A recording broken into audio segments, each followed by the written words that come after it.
Hello everyone and welcome to another round of Tuesday Night Legacy. Tonight we have 8-cast versus Dead Guy Ale. On the left you have our 8-cast player playing the mono blue fast mana fast artifact deck 8-cast.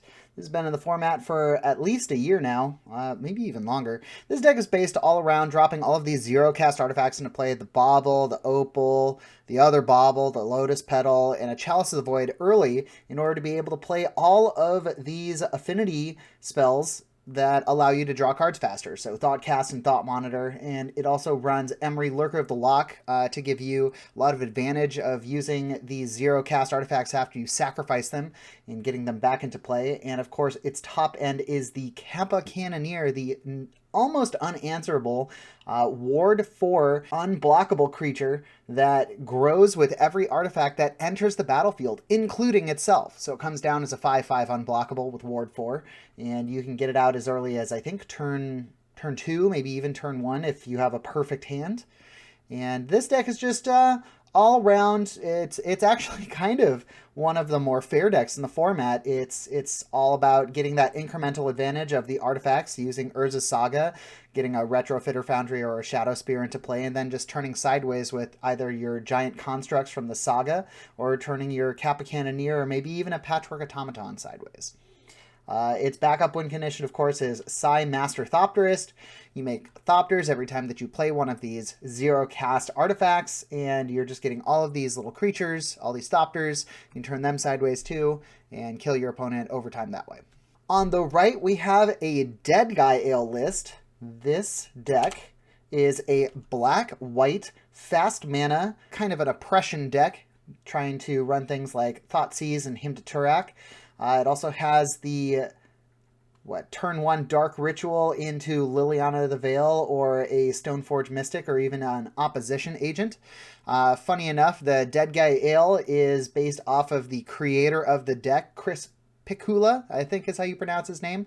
The team that he was a part of was the Dead Guys, and this was the deck that he came up with, and the deck name just stuck. It just happens to also have its name after a fairly decent beer. This deck is using everything in the mid-range of black and white in order to oppress your opponent, trying to have them discard cards with Liliana of the Veil, drawing cards with Dark Confidant, exiling Graveyard with Douthie Voidwalker, and then, of course, just the utility that is Stoneforge Mystic, bringing in Cauldron Complete or Umezawa's Jite. And the backup of the excellent removal of Swords to Plowshares and Prismatic Ending can usually deal with anything that is giving you trouble on the other side of the board. Two fair decks facing off. Let's see who is going to take it in the end. Dead Guy starting out with a turn 1 Thoughtseize. Good enough for Modern, good enough for Legacy. Get to take one of these cards out of hand.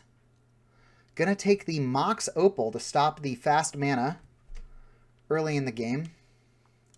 Seeing, wow, 3 Urza's Saga in 8-cast opening hand here. Just a Mishra's, or that's an Urza's Bauble. So this one allows you to take a peek at a random card in your opponent's hand. And then you get to draw a card off the top of your library at the beginning of your next upkeep, the next upkeep. We're seeing Stoneforge Mystic come into play here. A Cauldron Complete was revealed. Now this was back in June of this year, 2022. So not a great answer to Cauldron yet, especially in blue. The only way that you can deal with Cauldron at this time is by bouncing the token. See a second Urza's Saga come down, nothing else. So that Urza's Saga up to 2 counters, not going to get the construct here. Cauldron Complete coming in, crashing for 5, but no third land from Dead Guy Ale. Looking for a 0-cast or 1-cast. So yeah, that is a great answer. The Aether Spellbomb is going to bounce target creature an opponent controls. So you can bounce their Germ back to hand. That's going to take care of it quite easily. Seeing a bunch of artifacts coming down here. Chalice of the Void on 1 now. And 2 more Baubles coming down. Taking a look at the top card of the library, and another card randomly out of hand. Going to be able to draw to reload the hand here. Drawing 2.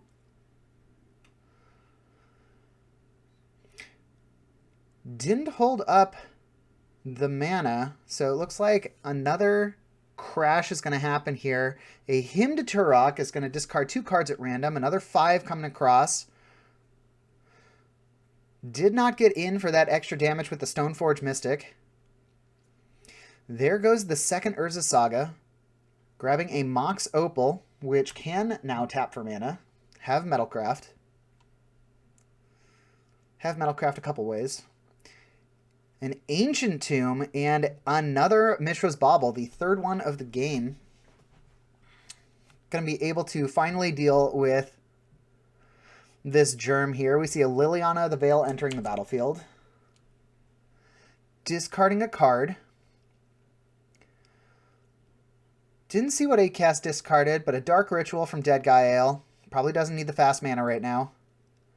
8-cast Hellbent. With just an Urza Saga to kind of hopefully protect him. Ooh, seeing the Umezawa's Jite come down off the top of the library. Crashing in for 1, getting some counters onto the Jite, basically turning into its own Planeswalker. Get to draw some extra cards from all these baubles, so from 0 to 3. Finally have access to a construct. And we're seeing a Psy Master Thopterus come down. So if Psy sticks around, start to get some 0-cast drops. A Mox Opal is going to get a Thopter here. And then we're going to make a construct. So this construct is a 1, 2, 3, 4, 5, 5. Can trade with the Stoneforge Mystic. Unfortunately, all he had to do was tick down the Jite, kill the Thopter, and then minus Lily to get rid of the big boy construct. Instead, sacrificing Psy, trying to keep the construct around, realizing that it is kind of his only road to victory here. We're seeing another activation of that third Urza Saga, getting another construct, getting a Shadow Spear into play. Ooh, the Dauthi Voidwalker, missed when that came down last turn. But now this is exiling 8-cast library, or 8-cast graveyard as a replacement effect. Loading up the Shadow Spear. 1, 2, 3, 4, 5, 6. So this is a 7/7 coming across. Taking out Liliana, gaining a whole bunch of life back.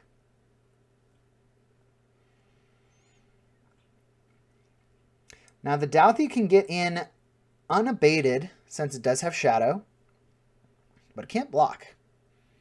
So we'll see if this race here, what happens. You know, if the Deadgael player did have the Dark Ritual, could actually equip the Cauldron Complete here for 7 mana, but looks like that is not going to happen. So coming across. Ooh. So we had a main board Toxic Deluge there, which was which pumped up the Dauthi Voidwalker +6/+6 to save it, and gave everything else -7/-7 until end of turn, getting rid of both of those constructs. And we see 8-cast just barely holding on here, getting another Psy into play. Having a Thopter. Dauthi Voidwalker doing some dramatic work. And it looks like, what's the power and toughness of Psy? It's a 1/4. Yeah, so even can equip here, gain 1 life. 2 Dark Confidants into play. So can make a boy, but you go down to 2. That's pretty rough. That's 5 damage coming across the board just from the Dauthi Voidwalker that you can't block. So tough all around. I don't know if the 8-cast player has a way out of this. Even if you make a construct, you know, the Dauthi Voidwalker just comes across and kills you. So you have to gain some life somehow. Yeah. Decides that there's no real way out. Go to game 2. Now this is a more explosive turn 1 play here. We see an Urza Saga into a Lotus Petal into an Emery. Mill the top 4 cards. Now next turn, Emery does have access to either that Lotus Petal or that Urza's Bauble. A Lotus, or not a Lotus Petal, a Thoughtseize coming in, taking the Thought Monitor there. The only other card that could be taken. The other 2 were lands. Ancient Tomb and an Urza Saga. See Emery getting activated, bringing in the Bauble. 8-cast ended up drawing a Mox Opal for turn. And just passes, so probably going to make a construct. Get to draw that extra card. Deciding what to do at the end of his turn. Dead Guy Ale cracking a Marsh Flats, getting Scrub Land. Pretty good for a black-white deck. Taps for black or white. But with that Herb Organ play, everything is tapping for black. So it taps for black, white, or also black. Again. A Dauthi Voidwalker. Going to draw that card for turn. Make some constructs. One of these constructs can attack, one cannot. Just got made. Gonna find that 0 or 1 cast. Probably the Shadow Spear again? Yeah. Shadow Spear, very, very good equipment now. Now that it can be basically summoned at any time out of your deck. Giving lifelink and trample to your creatures is pretty good. Crashing in. Oh, activating the Emery here to get to draw an extra card with a Bauble. This construct attacking right now is a 1, 2, 3, 4, 5, 6, 7, 7. So a huge swing in life. Can't block with the Dauthi Voidwalker. Dead Guy Ale just scoops it up. On to game 3. Starting out the game with a Shambling Vent tapped into play. See a turn 1 Chalice on 1. And Dark Confidant will come into play for Dead Guy Ale. Mishra's Bauble checking out the top card of Dead Guy's library. And replacing itself in hand. Psy Master Thopterist. Taking some damage to get him into play. And a little confused there. So that was a retroactive effect of the Dark Confidant, taking 1 damage for the revealed Thoughtseize Confidant, making you lose life by drawing cards or putting them into your hand. And then playing Numazawa's Jite and passing turn. Casting some spells here. Mox Opal, Emery Lurker. Getting a Thopter into play, casting a Thought Cast. For 1 mana, but it's still CMC 5. Does not get countered. Kind of a commanding board presence at this point for 8-cast, although Umezawa's Jite can kind of change that at any time. Being able to kill off all of these little 1/1s if he can get some counters onto that thing. But Dark Confidant drawing some extra cards here. Ooh, we see a Fracture. Fracture destroying target artifact. So that Thoughtseize can discard. Ooh. So Thoughtseize discarded the Thought Monitor, and then Surgical Extraction is going to pull all of the Urza Sagas out of the deck, as you can choose land as long as it's not a basic land. Looked like the Dead Guy Ale player had been holding on to that play for a little bit. Had to get the Chalice off the board so they could cast all these one casts. Emery bringing back the Chalice on one, or now on 2.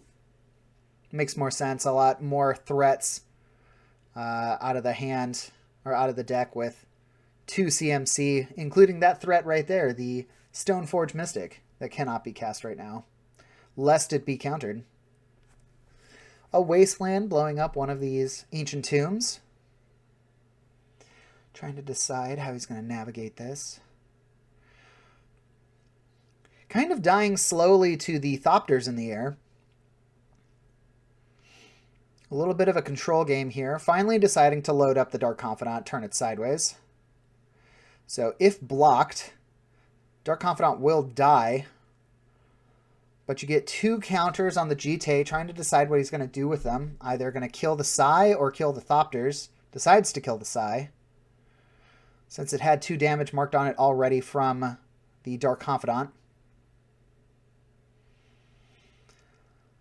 So now we're seeing Emery do a lot of work, being able to bring back that Thought Monitor, since it is an artifact, basically 1 mana or 2 mana maybe, to be able to bring a 2/2 flyer and also draw 2 cards.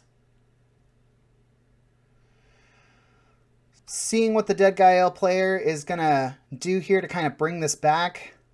Decides to go for Liliana of the Veil. Kind of a tough play here, especially with all those creatures in play. Decides to make 8 cast, sacrifice a creature. He says, yeah, totally fine. I'll sacrifice my Thought Monitor so I can cast it again next turn, draw 2 more cards. Thank you very much. Kind of a rough situation.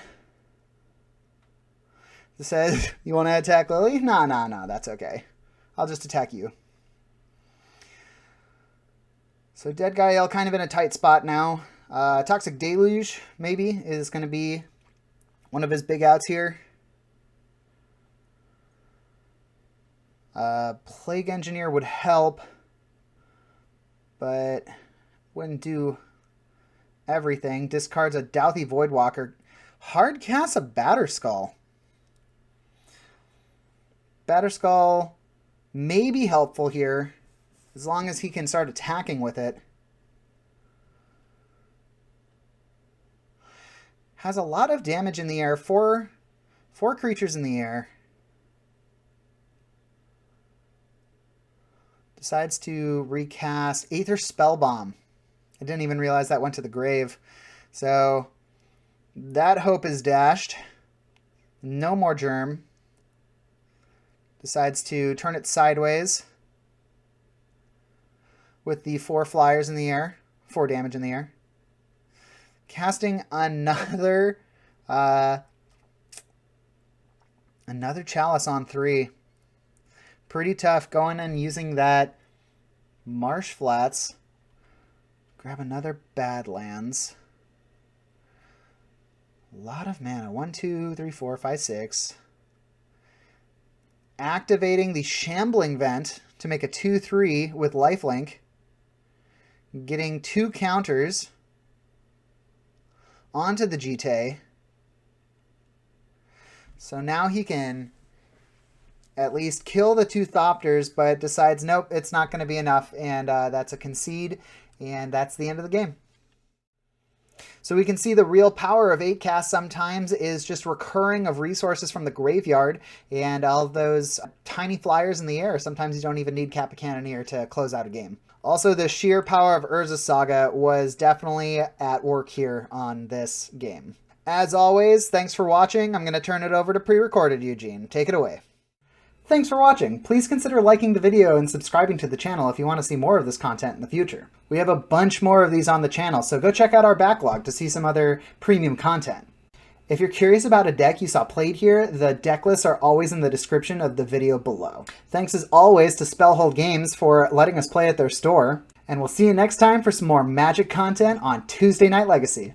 Bye!